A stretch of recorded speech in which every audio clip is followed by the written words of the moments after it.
السلام علیکم ورحمۃ اللہ تعالی وبرکاتہ۔ دوستو، امید ہے آپ سب بخیر و عافیت ہوں گے۔ مولا تعالی ہم سب کو صحت و عافیت کے ساتھ نیک والی زندگی عطا فرمائے۔ دوستو، آپ مکاشف القلوب سے بیان سماعت کر رہے ہیں، لہذا آج کا عنوان ہے زکوٰۃ اور بخل۔ فرمان الہی ہے، جو لوگ اللہ تعالیٰ کی عطا کردہ مال میں بخل کرتے ہیں وہ اسے اپنے لیے بہتر نہ سمجھیں، بلکہ یہ ان کے لیے مصیبت ہے۔ عنقریب بخل کردہ مال سے قیامت کے دن ان کو طوق پہنائے جائیں گے۔ فرمان الہی ہے، ان مشرکین کے لیے ہلاکت ہے جو زکوٰۃ نہیں ادا کرتے۔ اس آیت کریمہ میں اللہ تعالیٰ نے زکوٰۃ نہ دینے والوں کو مشرک کہا ہے۔ فرمان نبوی ہے، جو شخص اپنے مال کی زکوٰۃ ادا نہیں کرتا، قیامت کے دن اس کا مال گنجے سانپ کی شکل میں اس کی گردن میں جھول رہا ہوگا۔ حضور صلی اللہ علیہ وسلم نے 5 باتوں سے اللہ کی پناہ مانگی۔ فرمان نبوی ہے، اے گروہ مہاجرین، 5 بلائیں ایسی ہیں جن کے متعلق میں اللہ تعالیٰ سے تمہارے لیے پناہ مانگتا ہوں۔ جب کسی قوم میں کھلم کھلا بدکاریاں ہوتی ہیں تو اللہ تعالیٰ ان پر ایسے مکروہات نازل کرتا ہے جو پہلے کسی پر نازل نہیں ہوتے۔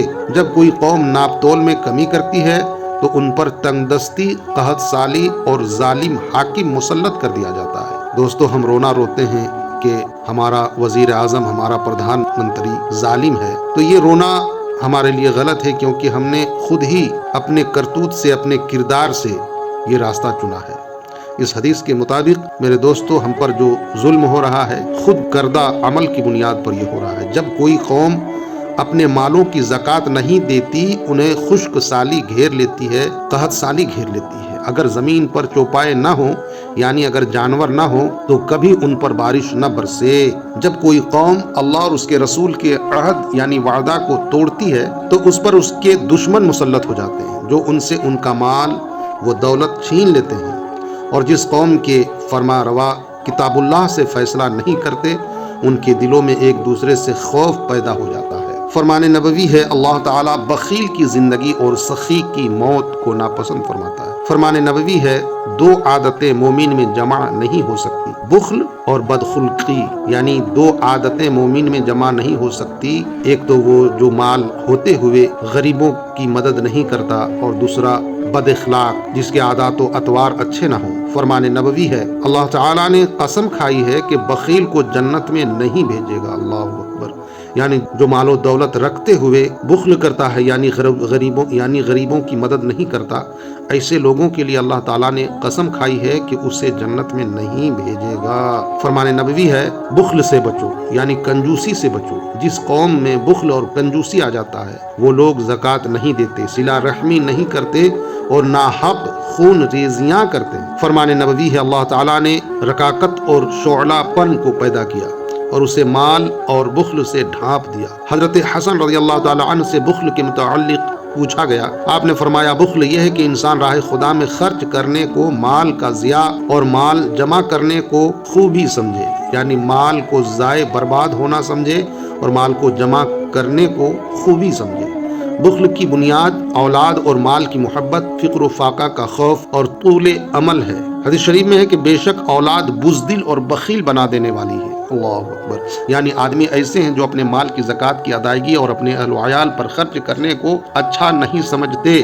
ان کی محبت روپیہ جمع کرنے اور اسے سنبھال کر رکھنے میں ہوتی ہے، حالانکہ وہ جانتا ہے کہ انہیں ایک دن مر جانا ہے۔ ان بخیلوں کے بارے میں ایک شاعر کا قول ہے، جس کا ترجمہ ہے، اے بھائی، عقل مند لوگوں کی شکل میں بہت سے جانور بھی ہوتے ہیں جو اپنے مال کی ہر اونچ نیچ کو جانتے ہیں، لیکن اگر ان کا دین چلا جائے تو انہیں محسوس بھی نہیں ہوتا۔ بخل ایسی بیماری ہے جو کسی بامروت عقل مند اور دیندار کے لائق نہیں۔ جس نے مال و دولت حاصل کر کے بخل کیا، مجھے زندگی کی قسم وہ دھوکے میں رہا۔ ہائے افسوس جس نے دنیا و آخرت کے حقوق ادا نہ کیے، اس نے حقیر چیز کے بدلے اپنے دین کے بعد دنیا بھی بیچ ڈالی۔ حضرت بشر کا قول ہے کہ بخیل کی ملاقات موجب ملال اور اسے دیکھنا دل کی سنگینی میں اضافہ کرتا ہے۔ عرب ایک دوسرے کو بخل اور بزدلی پر شرم دلایا کرتے تھے۔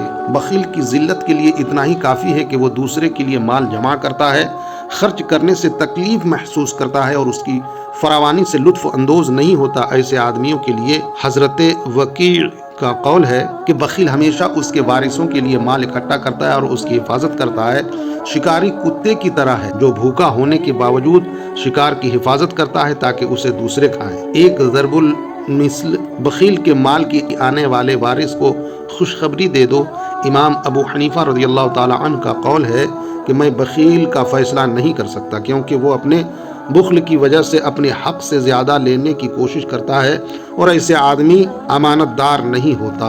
حضرت یحییٰ علیہ السلام نے پوچھا تجھے کون سا آدمی پسند، کون سا ناپسند ہے؟ ابلیس نے کہا مجھے مومن بخیل پسند ہے مگر گنہگار سخی پسند نہیں۔ آپ نے پوچھا وہ کیوں؟ ابلیس نے کہا اس لیے کہ بخیل کو تو اس کا بخل ہی لے ڈوبے گا، مگر فاسق سخی کے متعلق مجھے یہ خطرہ ہے کہ کہیں اللہ تعالیٰ اس کے گناہوں کو اس کی سخاوت کے باعث معاف نہ فرما دے۔ پھر ابلیس جاتے ہوئے کہتا گیا کہ اگر آپ یحییٰ پیغمبر نہ ہوتے تو میں راز کی یہ باتیں کبھی نہ بتلاتا۔ مولا تعالیٰ سے دعا ہے مولا تعالیٰ ان ساری باتوں میں جو اچھی باتیں ہیں، نیک باتیں ہیں، ان باتوں پر ہمیں عمل کی توفیق عطا فرمائے، برے اعمال و افعال سے بچائے۔ مولا آپ سب کو دنیا و آخرت کی تمام تر بھلائیاں نصیب کرے۔ مولا ہم سب کو ظالموں، حاسدوں، مکاروں، دھوکے بازوں، چوروں، زناکاروں، شراب خوروں، چگل خوروں، بد نظروں سے محفوظ رکھے، بالخصوص شیطان کے شر سے محفوظ رکھے۔ میرے ویڈیوز دیکھنے سننے کے لیے تہہ دل سے شکریہ، جزاک اللہ۔ میرے ساتھ جڑے رہیں، مولا تعالی ہم سب کا حامی و ناصر ہو۔ انشاءاللہ حیات باقی رہی تو پھر ایک نئی ویڈیو کے ساتھ حاضر آؤں گا۔ اس طرح کی دینی اور اچھی ویڈیوز بر وقت پانے کے لیے مجھے فیس بک، انسٹاگرام اور ٹیلی گرام میں فالو کریں۔ میرے یوٹیوب چینل روحانی غذا کو سبسکرائب کریں، بیل آئیکن آل پر پریس کریں۔ خدا حافظ، فی امان اللہ۔ السلام علیکم ورحمۃ اللہ تعالی وبرکاتہ۔